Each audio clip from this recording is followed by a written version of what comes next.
Setting up a 301 redirect on a WordPress website is a straightforward process that can help avoid broken links when changing URLs or slugs. This is particularly useful for online businesses that use WordPress, as it allows them to redirect traffic from old URLs to new ones, thereby preventing 404 errors.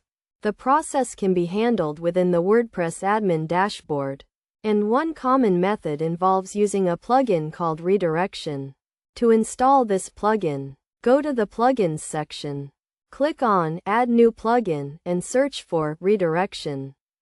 Once installed and activated, the plugin can be accessed through the Tools menu.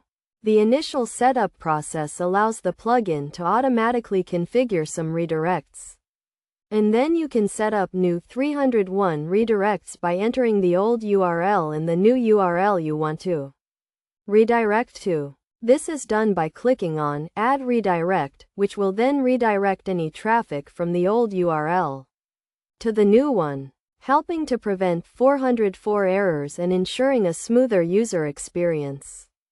The plugin also allows you to keep a log of redirects and import existing ones, making it a convenient solution for managing URL changes on your WordPress website.